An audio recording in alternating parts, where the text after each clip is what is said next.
Di dalam nama Allah dan Tuhan Yesus Kristus serta Roh Kudus, Pencipta langit dan bumi. Amin. Betapa disenangi berkat firman-Mu ya Tuhan, semesta alam. Jiwaku hancur karena merindukan kelakaran-kelakaran Tuhan. Hatiku dan dagingku bersorak-sorai kepada Allah. Haleluya, haleluya.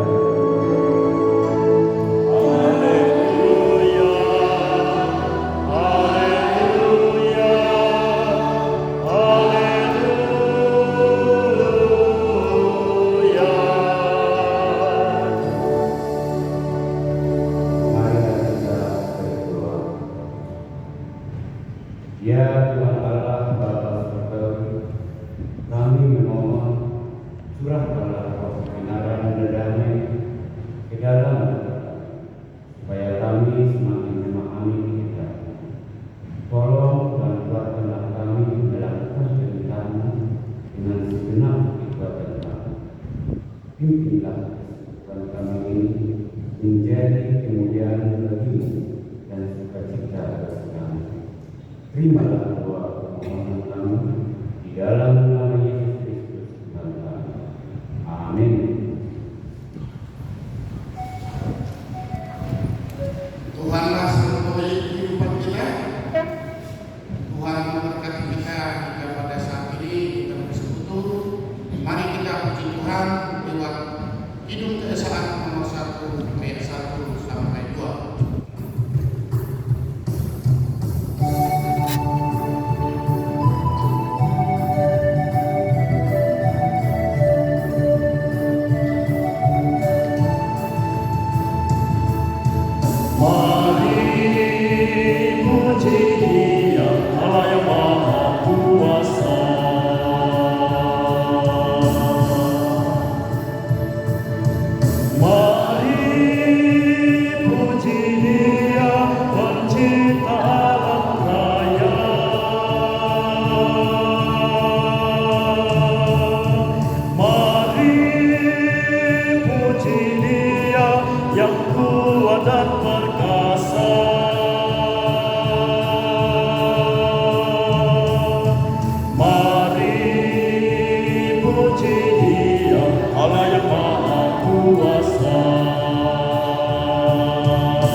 Dengarkanlah seluruh ucapan Tuhan Allah.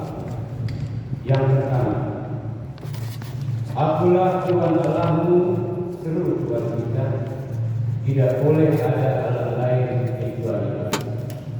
Yang kedua, jangan berbuat bagi patung yang menyerupai apapun yang ada di langit atau yang ada di bumi atau yang ada di dalam air untuk disembah, untuk atau bertakwa kepadanya. Yang ketiga, jangan menyebut nama Tuhan Allah dengan sembarangan, karena Allah akan menghukum orang yang menyalahgunakan nama-Nya.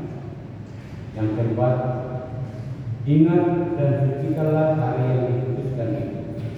Lakukanlah segala pekerjaanmu di dalam enam hari, tetapi pada hari yang ketujuh ialah Sabat bagi Allah Tuhan.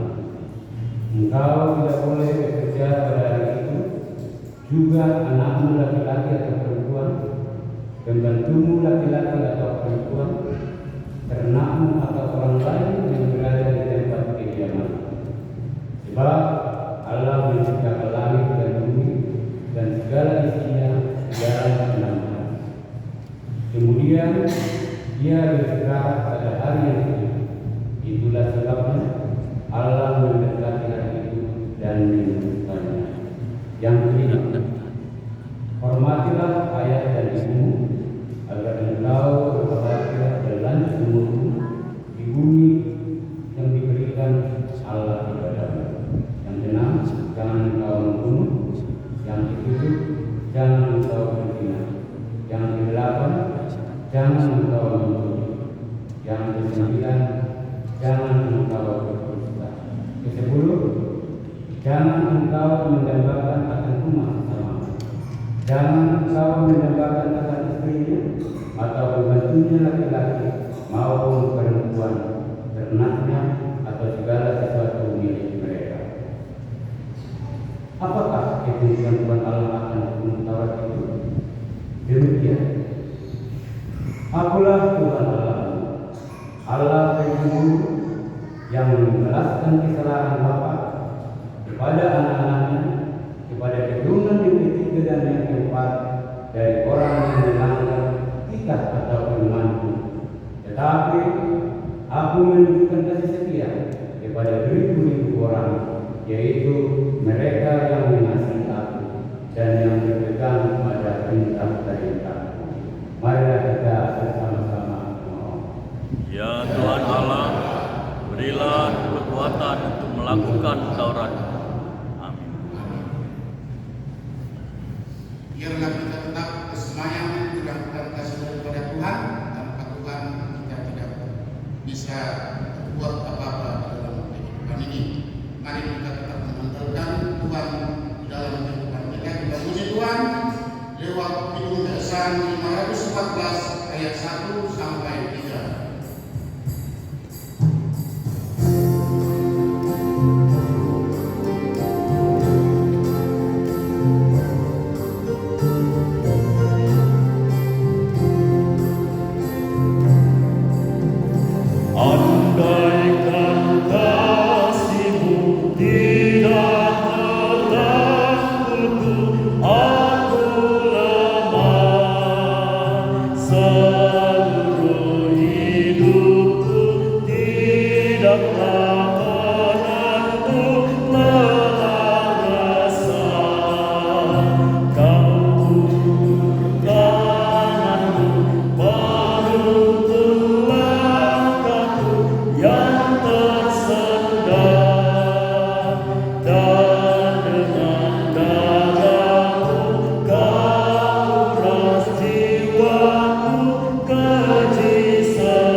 Kita berdoa kepada Tuhan Allah untuk mengaku dan memohon ampunan dosa kita. Ya Tuhan Allah Bapa Surgawi, sumber segala rahmat, dalam kerendahan hati kami mengaku bahwa kehidupan kami sering tidak sesuai, bahkan sering bertentangan dengan kehendak-Mu. Secara sadar atau tidak, kami sering menimbulkan perselisihan di antara sesama kami. Kami juga sering lupa mendoakan sesama dan merasa enggan untuk memberi nasihat sesuai dengan kebenaran firman-Mu. Pikiran kami lebih banyak tertuju untuk kepentingan diri sendiri, bahkan kami sering untuk mempengaruhi serta memperalat orang lain demi pemenuhan keinginan diri sendiri. Tanggung jawab kami sebagai anggota jemaat, anggota keluarga, dan warga masyarakat sering kami lupakan, bahkan kami sering dengan sadar dan sengaja melalaikannya. Kami telah banyak berbuat dosa kepadamu serta kesalahan terhadap sesama kami. Di hadapan-Mu yang kudus, kami ingin mengaku dosa-dosa kami. Ya Tuhan, ampunilah dosa dan kesalahan kami. Berilah kami kekuatan melalui Roh Kudus-Mu, sehingga kami dapat semakin mengasihi Engkau dan sesama kami, serta mampu melawan segala godaan iblis. Di dalam nama Anak Yesus Kristus, kami memohon pengampunan dosa kami. Amin. Dengarkan dan percayalah firman Allah janji tentang pengampunan dosa. Jika kita mengaku dosa kita, maka Ia adalah setia dan adil, sehingga Ia akan mengampuni segala dosa kita dan menyucikan kita dari segala kejahatan.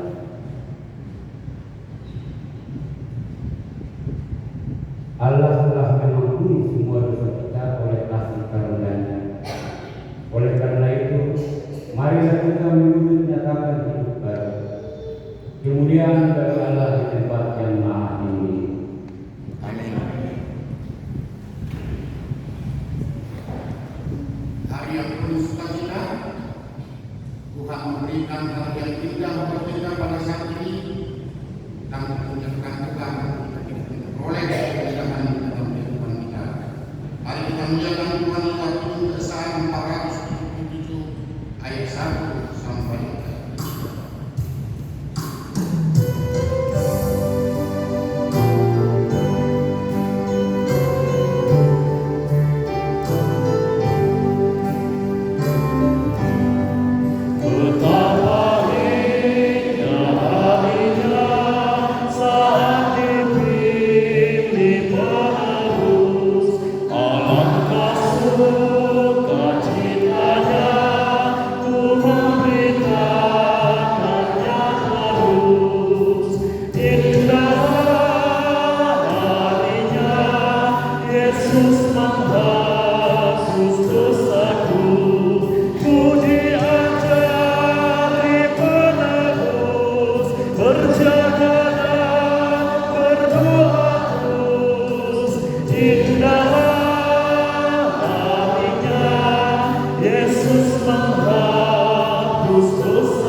Indahlah harinya Yesus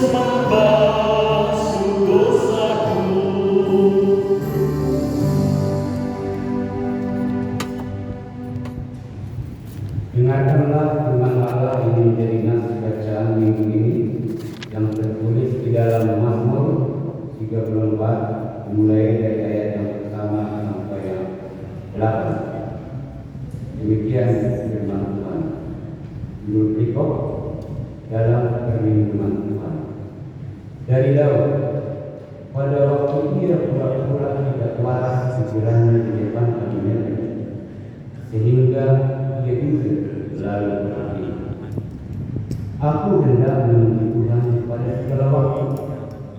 Puji-pujian kepadanya tetap di dalam mulutku. Karena Tuhan jiwaku bergembira, biarlah orang-orang yang rendah hati mendengarnya dan bersuka-cita. Mulialah Tuhan bersama-sama dengan aku. Marilah kita bersama-sama mengajukan namanya. Aku telah mencari Tuhan, lalu Dia menjawab aku dan melepaskan aku dari segala kegiatan.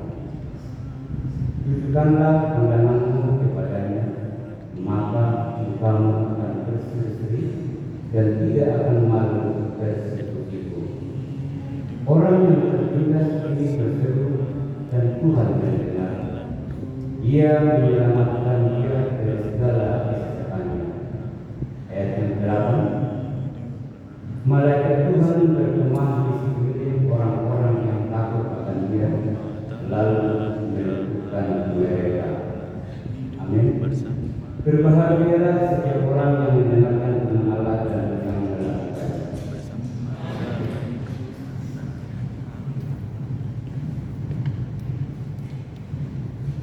Marilah kita hidup saling mengampuni.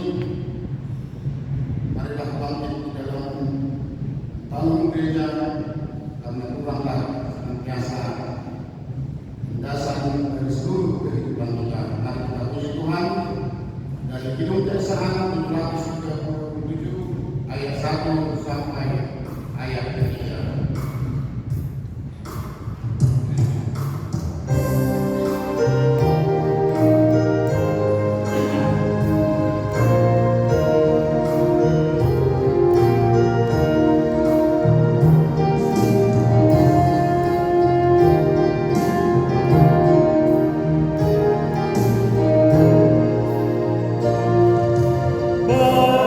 Bangkitlah gereja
Marilah kita mengikrarkan iman kita sesuai dengan pengakuan imam yang diikrarkan oleh segenap orang percaya di segala tempat dan sepanjang nafas. Aku Percaya kepada Allah, Bapa yang Maha Kuasa, Khalik langit dan bumi, dan kepada Yesus Kristus, Anaknya yang tunggal Tuhan kita, yang dikandung daripada Roh Kudus, lahir dari anak darah Maria, yang menderita di bawah pemerintahan Pontius Pilatus, disalibkan, mati dan dikuburkan, turun dalam kerajaan maut, pada hari ketiga bangkit pula dari antara kami, naik ke surga, duduk di sebelah kanan Allah, Bapa yang Maha Kuasa, dan akan datang dari sana untuk menghakimi orang yang hidup dan yang mati. Aku percaya kepada Roh Kudus, gereja yang kudus dan am, persekutuan orang kudus, pengampunan dosa, kebangkitan daging, dan hidup yang kekal. Amin.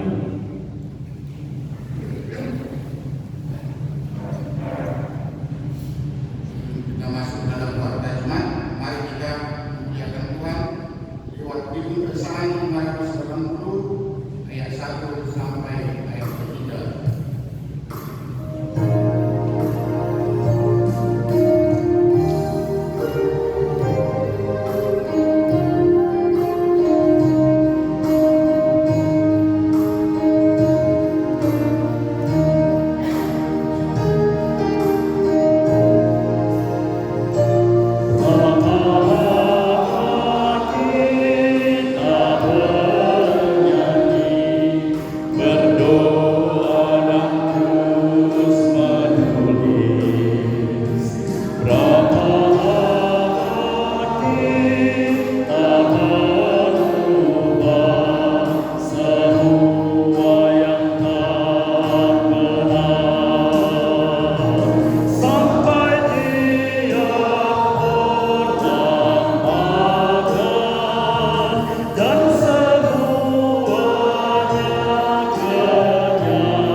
mengucapkan selamat hari Minggu dan selamat beribadah bagi kita semua, khususnya bagi jemaat yang baru pertama kali datang beribadah di tempat ini.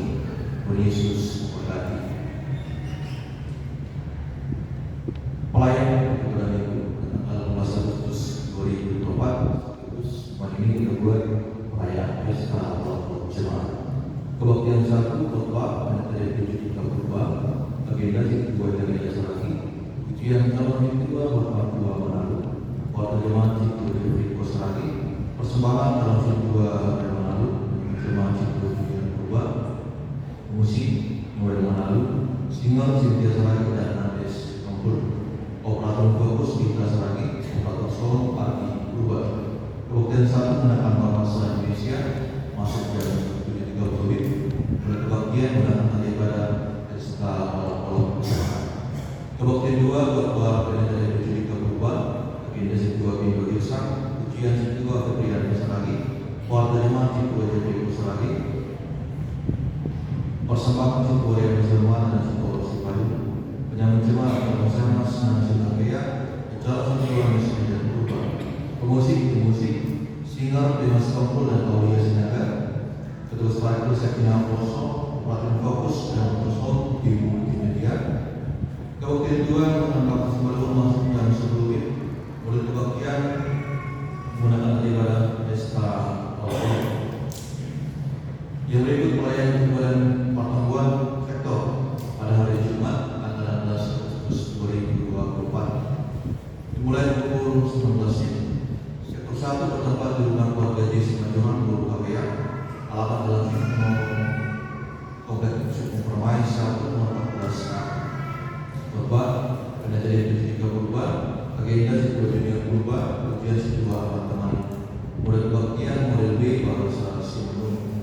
Sektor 2 bertempat di rumah keluarga Simbun, Sudianto Berubah, Guru Jelani, alamat dalam Paris 2, Komplek Wana Komplek nomor 7. Khotbah Sektor 2 Sudianto Berubah, agenda sebuah lewat dulu, ujian dalam sama semangat dan setelah.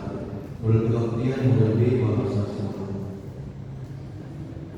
Sektor 3 bertempat di rumah keluarga yang kedua Desa Lagi Berubah, alamat Jalan Budi Tomo, Komplek Pangeran, Komplek Sekendari.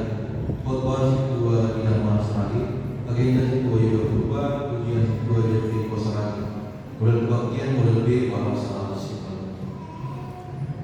Jatuh pegang rutin sermon setiap Selasa dimulai pukul 19 tempat tidur Sempurna. Biasa sekitar seperti Kamis dimulai 16.30 tempat 30 Sempurna.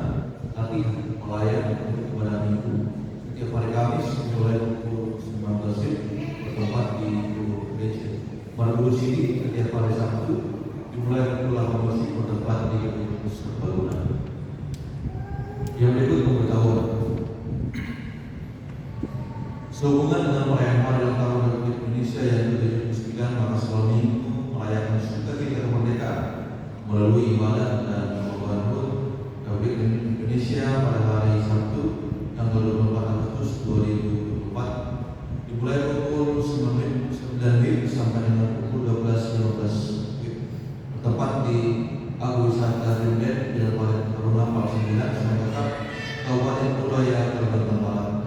Busana menggunakan baju kaos merah dan putih, celana olahraga dan sepatu. Yang berikut dalam rangka mendukung program pelayanan di seksi Kelamin Dosot, pengurus Kelamin Dosot mengadakan bazar berupa makanan dan minuman di depan gedung Serbaguna setelah selesai pada sesi yang kedua. Bazar ini akan dilakukan setiap hari Minggu selama di bulan Agustus.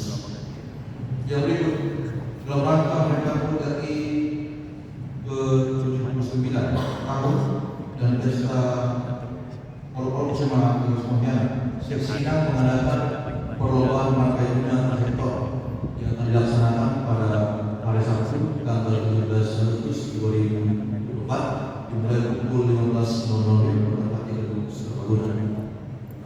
Masing-masing sektor mengirimkan peserta lomba 3 orang.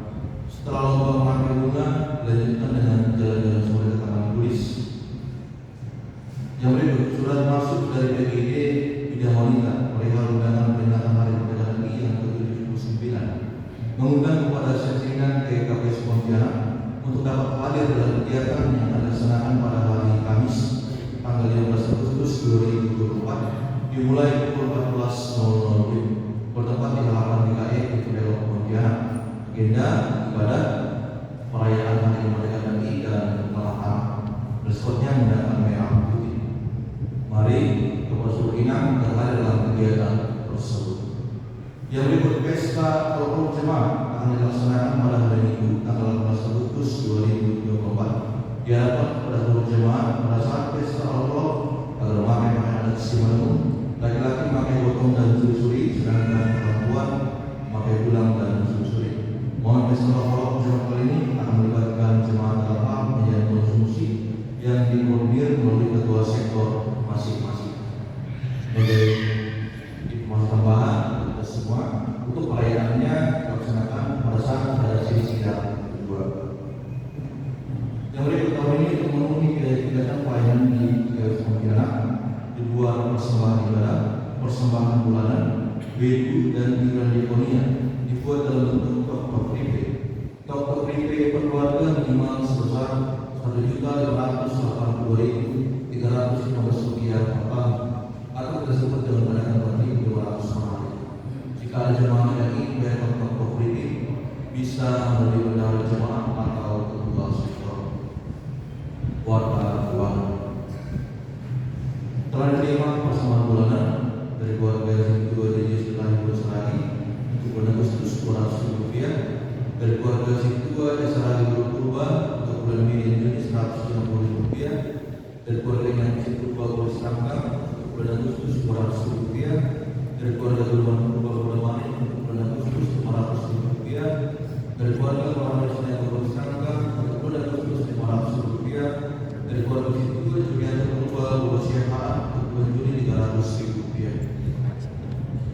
Telah diterima BU kegelumpur dari keluarga kedua di dalam masyarakat berusaha untuk seks sekolah minggu dan seks sinema kosong masing-masing Rp100.000. Dari keluarga kedua Julianto Purba Bogosyahaan untuk kas kegelumpur Rp500.000. Telah diterima iuran diakonia tahun 2024 dari keluarga Jesialo Purba, keluarga Daniel Sialo Borosaragi, keluarga Inates Sialo Borosipota, keluarga Markus Saragi Borosaragi masing-masing Rp240.000.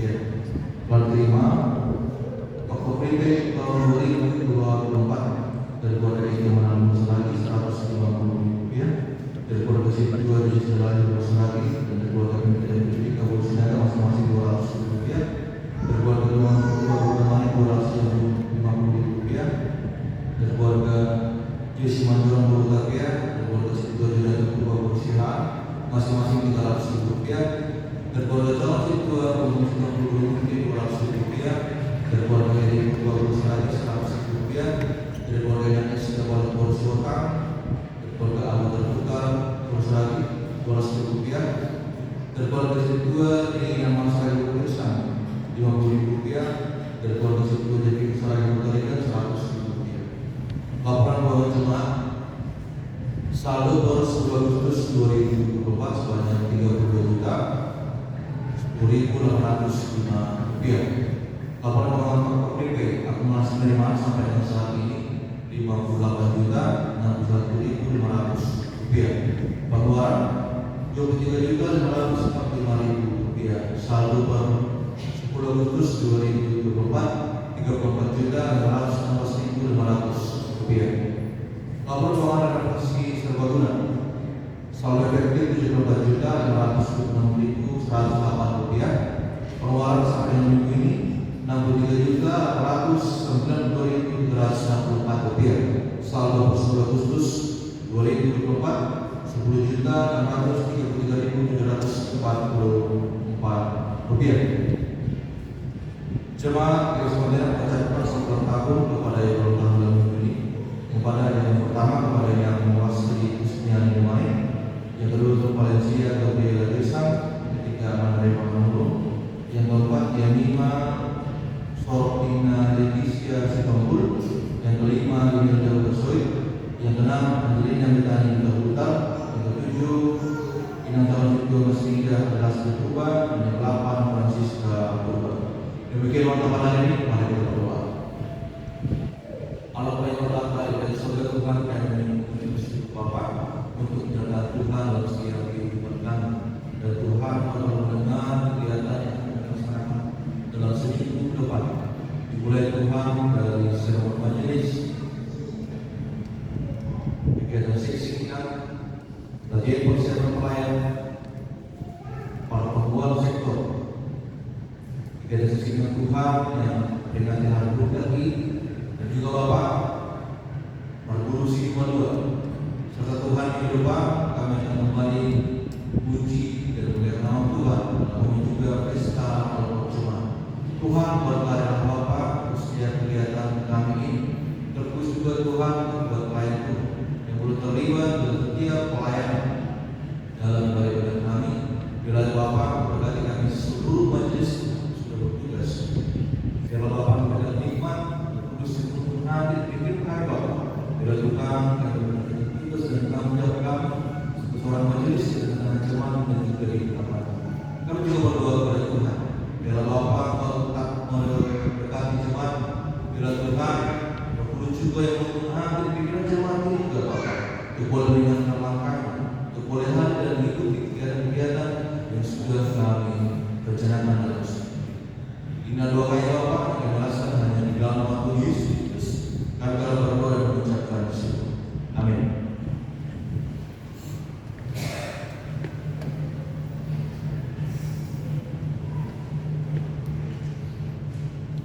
Sebentar lagi kita akan menerapkan permasalahan yang dibawakan oleh bidang Karina. Baiklah kita akan persiapkan dalam Tuhan itu kesaran simpan 5 ayat 1 sampai ayat 3.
Ya Tuhan Allah yang Maha Mulia, Bapa yang kami hormati dalam nama Tuhan Yesus Kristus.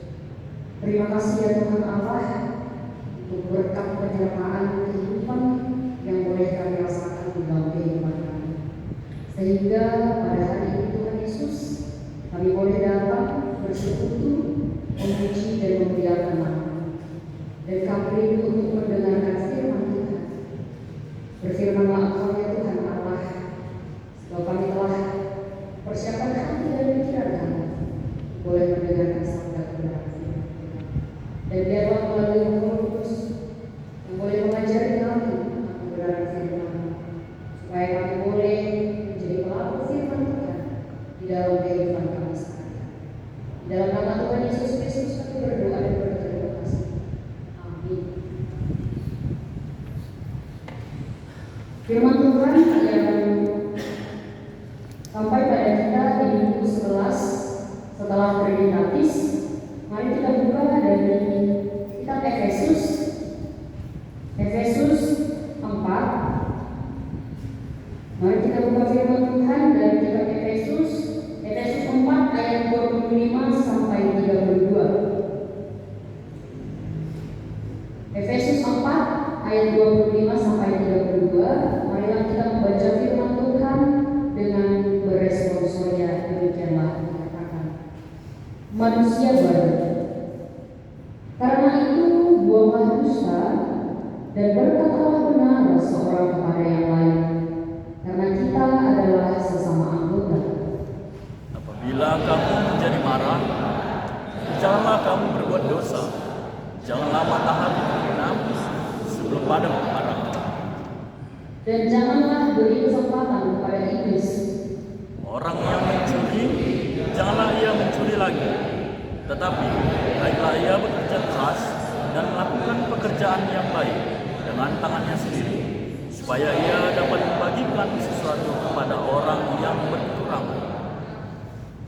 Janganlah ada perkataan kotor keluar dari mulutmu, tapi pakailah perkataan yang baik untuk membangun, di mana perlu, supaya mereka yang mendengarnya beroleh kasih karunia. Dan janganlah kamu lupakan Roh Kudus Allah yang telah menceraikan kamu menjelang hari penyelamatan. Segala kepanikan, kegeraman, kemarahan, pertikaian dan fitnah hendaklah dibuang dari antara kamu. Demikian pula segala kejahatan. Hendaklah kamu ramah seorang terhadap yang lain, penuh kasih mesra dan saling mengampuni, sebagaimana Allah dalam Kristus telah mengampuni kamu. Amin. Demikianlah firman Tuhan.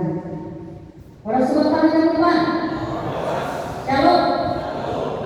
Firman Tuhan pada hari ini, kalau kita melihat jemaat yang terkasih, ya pada minggu ke-11 setelah Trinitatis dengan warna liturgi warna hijau, yang mana yang berarti adalah warna berukun, simbol di Karajawi nama Kristen di bagas puasa pada usia 40 alwa yang muda di Jakarta.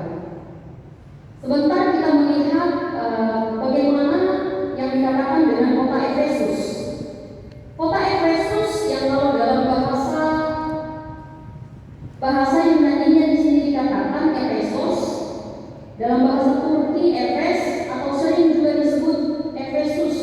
Dalam bahasa lain Efesus adalah kota Yunani kuno dan kemudian hari menjadi kota Romawi di pesisir barat Asia Kecil. Tentunya dalam firman Tuhan hari ini yang menjadi penulis kitab Efesus adalah Rasul Paulus, yang mana yang dikenal dengan kitab-kitab pastoral yang ia kirimkan ke beberapa tempat. Yang dalam hal ini Bapak dan Ibu yang terkasih, siapakah Paulus dan bagaimana orangnya yang dikatakan Paulus tersebut? Yang mana dikatakan dia adalah seorang yang berkeyakinan dan yang bersemangat besar. Bukti sesudah pertobatannya. Dalam firman Tuhan dalam satu minggu ini, seruan topik minggu mengatakan manggolu atapi golu na bayu di bagas Kristus. Hidup baru di dalam Yesus Kristus.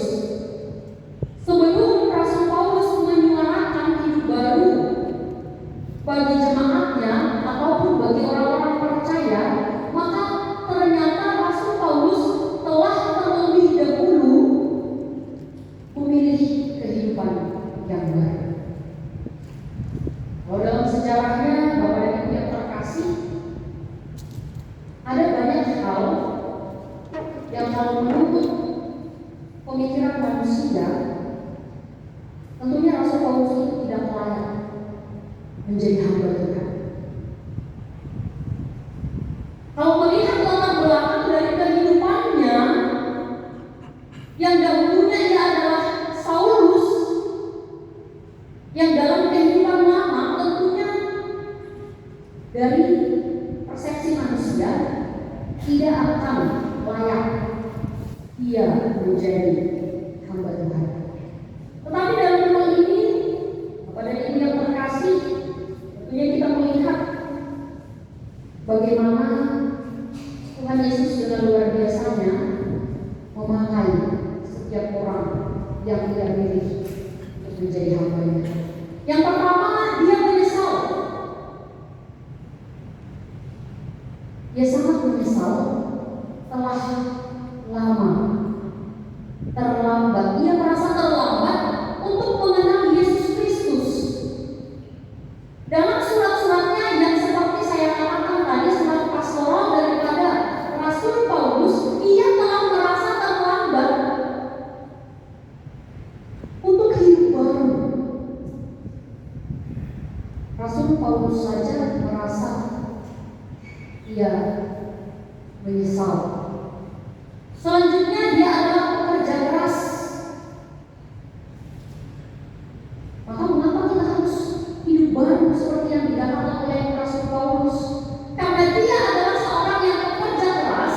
Karena orang yang dikatakan hidup baru di dalam Yesus Kristus adalah seseorang yang pekerja keras. Dia menyesal dan dia juga memperbaharui kehidupannya dari penyesalannya menjadi perubahan yang total. Maka dalam hal ini dia menyatakan penyesalannya, dia menyatakan merasa tidak berarti tanpa Kristus. Maka gambaran kehidupan Rasul Paulus sebelum hidup baru adalah seorang penjahat yang mengenakan pakaian yang lama. Maka setelah ia mengenal Yesus Kristus, maka ia mengibaratkan kehidupan lamanya itu adalah kehidupan sampah. Kehidupan seperti daun yang ditiupkan angin, yang tidak memiliki tujuan yang tepat.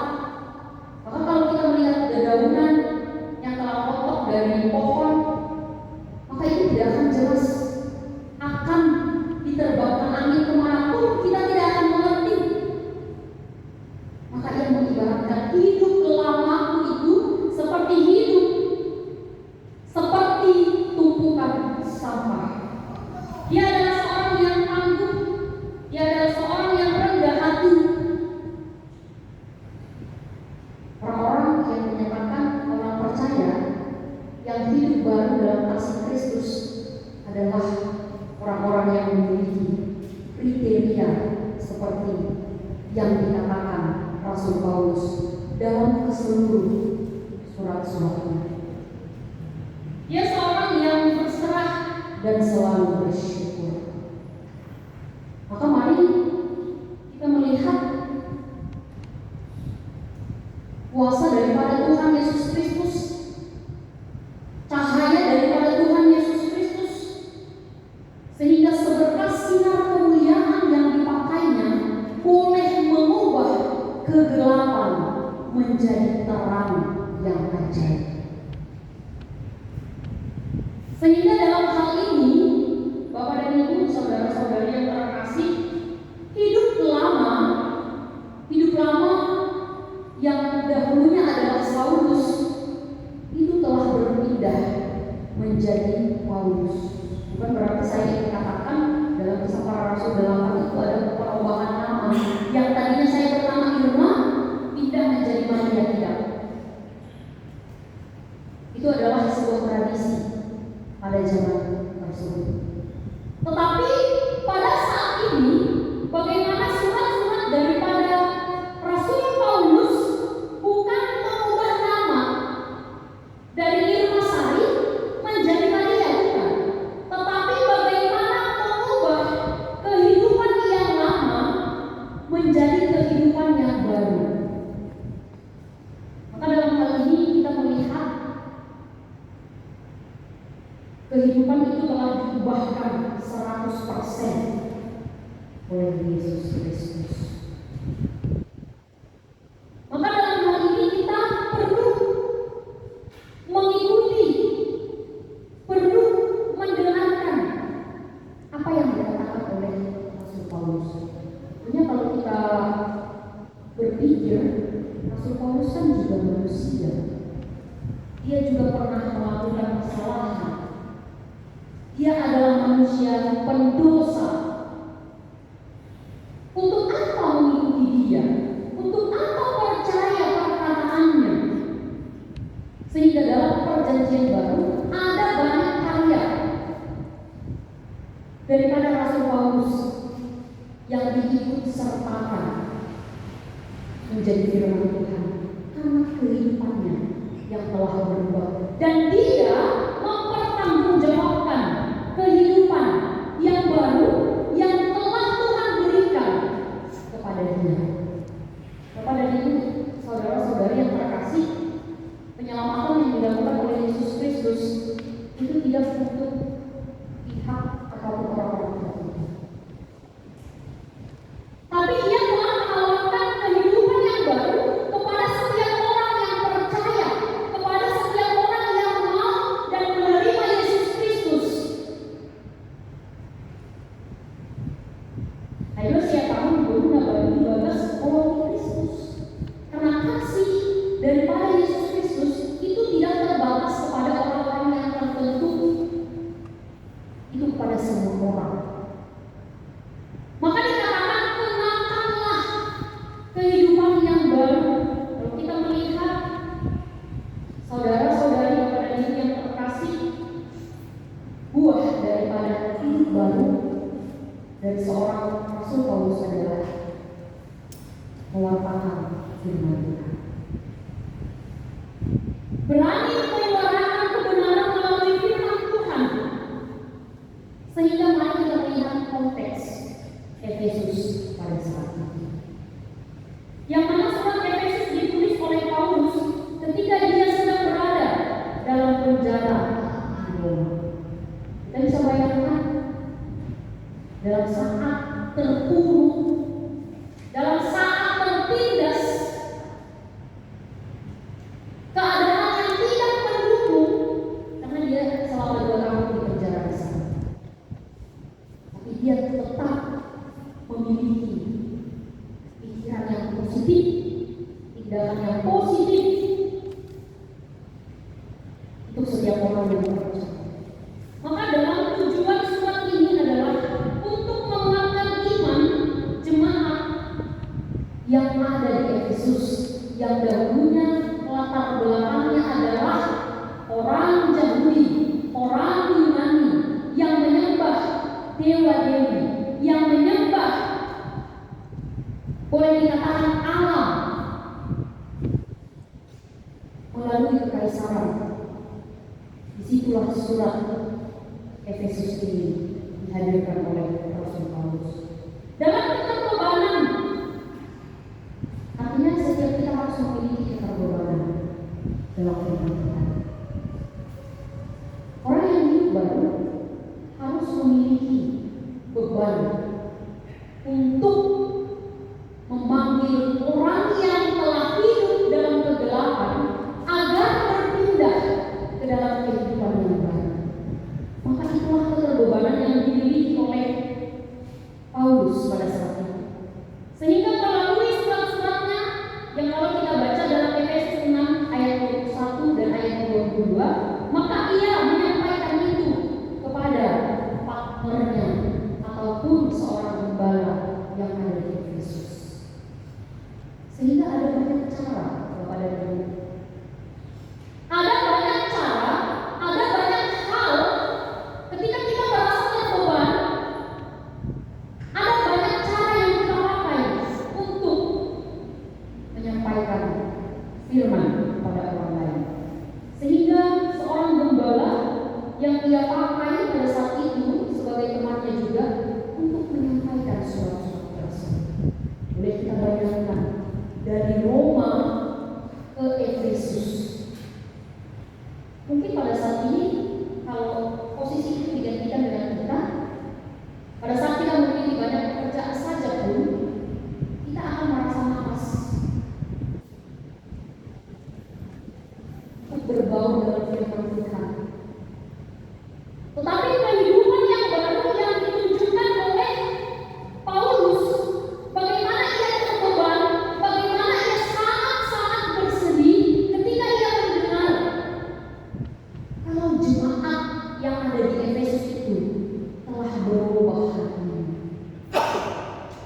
ada kesamaannya dengan Yeremia.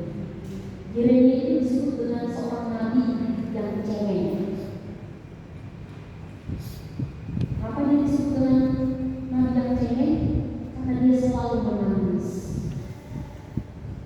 Maka ciri-ciri orang yang hidup baru adalah yang bersedih. Kalau kita baca dalam Kisah Para Rasul 16 ayat 17 atau 17 ayat 16, maka di sini dikatakan ketika mereka di Athena, Paulus di Athena, dia sangat bersedih melihat orang-orang percaya yang tadinya percaya telah berpindah dan menyembah dewa-dewi. Maka ia sangat bersedih. Maka ketika Yeremia melihat bangsa Israel yang mendua hati dan mendukakan Allah, maka dia menangis. Ciri-ciri orang yang hidup baru adalah bersedih ketika orang lain melakukan kejahatan. Tetapi apa yang terjadi di dalam kehidupan manusia? Justru manusia sering menantikan hati dan ia hancur. Itu adalah kenyataan dunia. Padahal yang diajarkan oleh Yesus Kristus adalah yang diajarkan Allah, yang disuarakan Yeremia, yang dilakukan oleh Rasul Paulus, bersedih dan menangis terbeban ketika ia melihat orang lain sudah tidak berjalan lagi di jalan Yesus Kristus. Tapi yang sering terjadi kebalikannya. Justru manusia menantikan kapan dia akan hancur. Jika kita melihat atau orang melihat ada yang rajin ke gereja atau rajin membaca Alkitab dan lain segala macam, dia tuh mampe tangis loh, dia saja pun lemah, sudah seperti itu bukan sebuah gambaran orang yang hidup baru. Orang yang hidup baru adalah dia akan bersedih jika ia melihat kehancuran sekitar. Ia akan bersedih ketika orang lain berjalan dalam jalan yang salah. Maka itu yang terjadi sehingga apa? Ada apa dengan pengikut Kristus di Efesus? Apa dan ada apa dengan pengikut Kristus di Pontianak? Ada apa? Ini sering terjadi. Bapak dan Ibu, yang pertama, susah memperoleh keinginan dari hawa nafsu. Jadi Efesus adalah kota yang besar. Di mana kota yang besar tentunya akan ada perdagangan yang maju dengan segala teknologi. Boleh kita bayangkan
tidak sanggup disiplin. Maka murid Yesus itu disciples, disiplin. Maka mereka disebut disciples of Jesus Christ. Karena mereka memiliki disiplin yang sangat baik. Sehingga yang dikatakan yang terjerumus dalam hawa nafsu ialah mereka yang memiliki sikap tidak sanggup disiplin, tidak peduli larangan, norma, peraturan, etika, tidak memiliki rasa malu. Kalau nggak memiliki rasa malu, cuma jadi pertanyaan. Keserakahan, ketamakan yang angkuh, cinta harta yang tertutup, menginginkan apa yang telah diinginkan, apa yang dimiliki orang lain. Padahal sebuah firman kita juga itu sudah dikatakan jangan memiliki apa orang lain. Nah, itu adalah sumber dari kehancuran. Paulus berkata kenyamanan hidup baru. Mengapa? Karena kita telah melihat tadi dari ayat 17 sampai 24 itu adalah ciri-ciri kehidupan lama. Mari koreksi diri kita. Correct your heart. Koreksi hatimu. Sehingga mengapa harus berpindah? Karena dalam ayat 25 sampai 35 itu adalah gambaran manusia baru. Kalau dalam Kolose 3 harus ada pembaharuan diri setiap hari. Setiap hari. Jangan menunggu akhir malam. Tapi harus setiap hari. Kalau sama saja berarti kita tetap memilih pakaian yang lama. Ya kalau dalam gambaran ini sudah rusak, koyak, jorok, bau, tapi kita tetap memilih pakaian ini. Tapi kalau ditanya sekarang apakah kita memilih ada baju baru di gereja Yesus Kristus, kado Natal, ada baju lama yang udah koyak, manakah kamu pilih? Pasti pilihan kita adalah baju yang baru. Tapi kenyataan dalam kehidupan kita tetap memilih baju yang lama dan meninggalkan baju yang baru. Melalui firman Tuhan dari Efesus 4 ayat 25 sampai 22. Maka hiduplah bersama Kristus. Jangan yang pertama, jangan ada dusta. Ada banyak lagu yang mengangkat kata ini, dusta. Dusta adalah salah satu yang melanggar kebenaran. Kalau kita kembali ataupun mengingat sejenak awal mula manusia jatuh dalam dosa itu karena iblis berdusta, memanipulasi perkataan, menambah-nambahkan, mengurang-urangkan perkataan. Maka dalam kitab Wahyu itu dikatakan, di akhirnya itu dikatakan jangan ditambah satu iota pun. Iota kalau dalam bahasa Yunani satu titik pun kita tidak bisa menambah firman Tuhan. Maka itu ditutup kitab Wahyu. Tidak ada lagi kitab-kitab yang lain. Dan tidak ada hak kita untuk menambahi ataupun mengurangi firman Tuhan. Maka hal tindakan yang harus kita hindari. Jangan berdosa. Yang kedua adalah marah jangan sampai berdosa. Bukan berarti dalam firman Tuhan hari ini mengajar kita, berarti kalau ada anak yang sudah melawan keurusan kayak tidak. Maka marah juga ada aturannya dalam hal ini. Jangan sampai matahari terbenam. Kalau sudah sampai terbenam, berarti dendam ini sudah berkarat. Sudah melewati satu malam, berarti sudah ada lagi pemikiran yang baru, tindakan yang baru di kemudian hari. Sehingga ada cara lainnya dalam marah ini pun. Jangan sampai matahari terbenam, jangan bicara kotor. Ini yang paling sering terjadi. Karena apa yang kita dengarkan itu akan diproses oleh otak, pikiran. Apa yang diproses oleh pikiran akan ditransferkan ke hati. Apa yang ditransferkan pikiran ke hati akan dimunculkan oleh perkataan. Jadi koreksi telinga kita. Lebih sering mendengarkan apa? Karena siklusnya akan seperti itu. Kita dengarkan masuk ke pikiran, masuk ke otak, dan itu akan ditransfer ke hati. Hati akan mengembalikan ke mulut.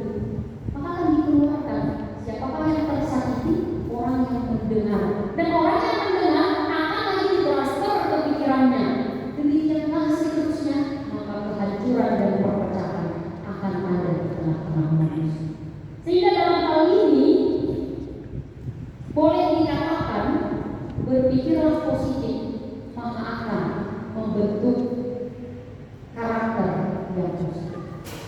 Karakter yang positif akan mengeluarkan tindakan yang positif. Semua hidup itu hal yang besar dan luas. Jangan sampai kita katakan ya seperti ini dan seperti ini. Hal yang besar dan biasa setelah menerima Yesus Kristus. Jangan lupakan Roh Kudus. Inilah yang membuat Rasul Paulus bersedih. Ketika kita cakap kotor, ketika kita berdusta, ketika kita marah berhari-hari, ketika kita amarah kita menimbulkan dosa, artinya ada amarah yang menimbulkan dosa, ada amarah yang bersifat mendidik. Allah juga pernah marah pada bangsa Israel sehingga mereka dihukum. Tapi bukan marah yang mematikan. Maka ketika itu kita langgar, Roh Kudus sedang berduka. Karena dalam diri kita ini ada dua, ada simbolis dan ada Roh Kudus. Ketika dimenangkan oleh iblis dalam Galatia 5 ayat 19, maka Galatia 5 ayat 22 sedang bersedih, buah roh.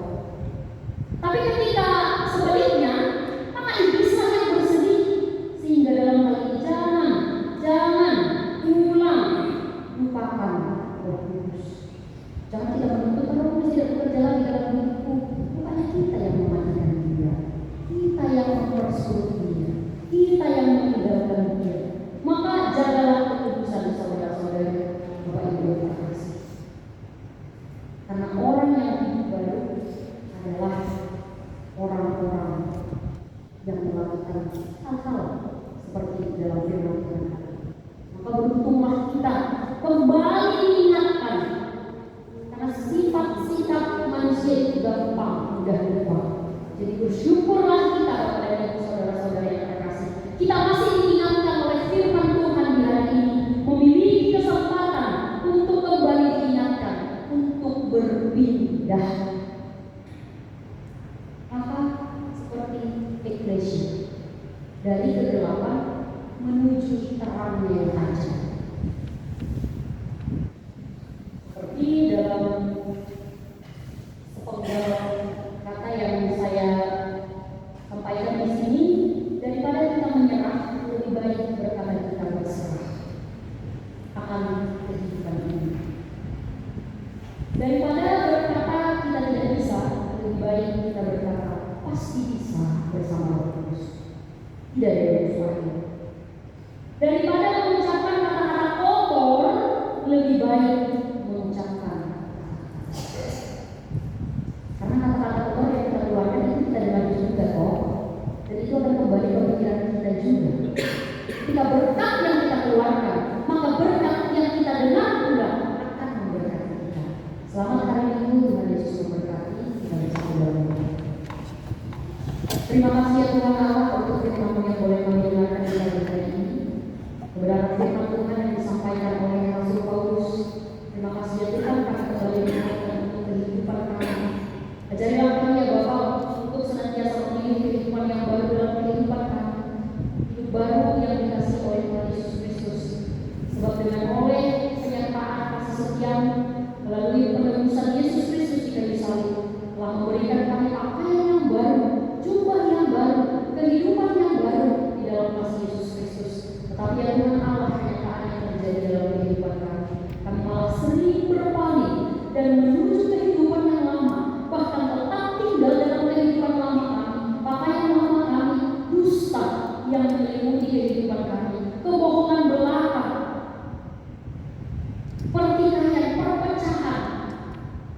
Itu sering yang terjadi dalam kehidupan kami. Sehingga Tuhan Yesus, ampuni kami ya Bapa, ketika kami mendukakan Roh Kudus yang telah Engkau kirimkan berkemah di tengah-tengah hati kami.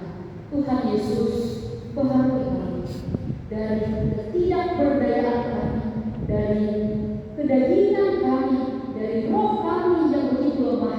Kuatkan kami ya Tuhan, agar kami mengerti akan firman Tuhan, sehingga kami dapat menerimanya dan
Turut kita mengucapkan persembahan Tuhan yang menjadi dasar bagi kita memberikan persembahan dalam 2 Korintus 9 ayat 7.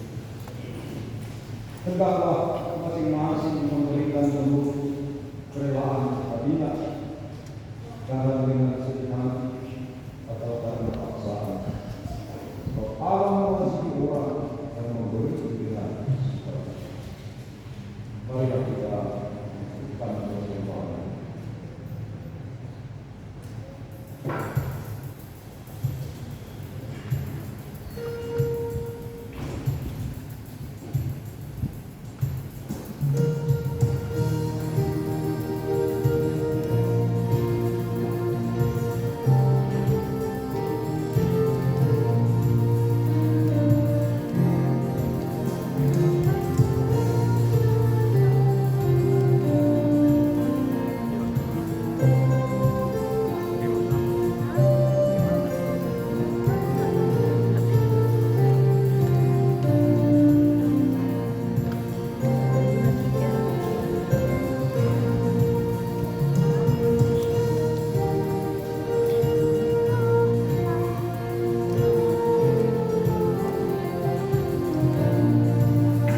kami menyerahkan hidup dan kebahagiaan dari pemberian sebagai persembahan kami kepada-Mu.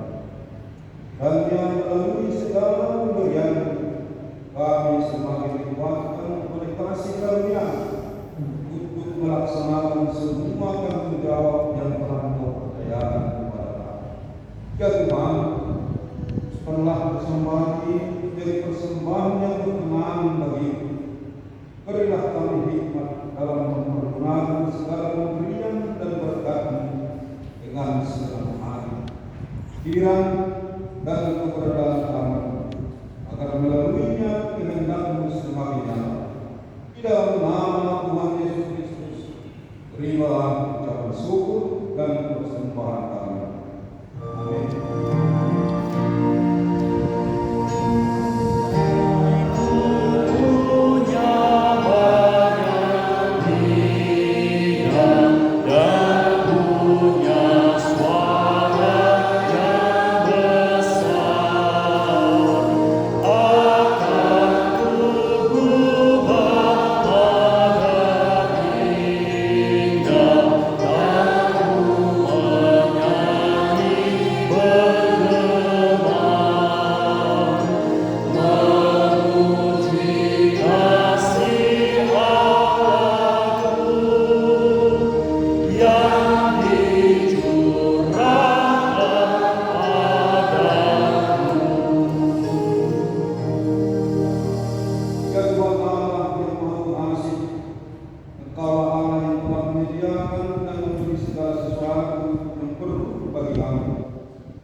Terimalah kami dan semua ini melalui Yesus Kristus, Tuhan yang hidup dan berkuasa, bersama-sama dengan Allah Bapa dalam persekutuan Roh Kudus. Bapa kami yang di surga, dikuduskanlah nama-Mu, datanglah kerajaan-Mu, jadilah kehendak-Mu di bumi seperti di surga. Berikanlah kami pada hari ini makanan kami yang secukupnya, dan ampunilah kami akan kesalahan kami, seperti kami juga mengampuni orang yang bersalah kepada kami, dan janganlah membawa kami ke dalam pencobaan, tetapi lepaskanlah kami daripada yang jahat.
Tuhan memberkati kita dan melindungi kita. Tuhan menyinari kita dengan wajah-Nya dan memberi kita kasih karunia. Tuhan menghadapkan wajah-Nya kepada kita dan memberi kita damai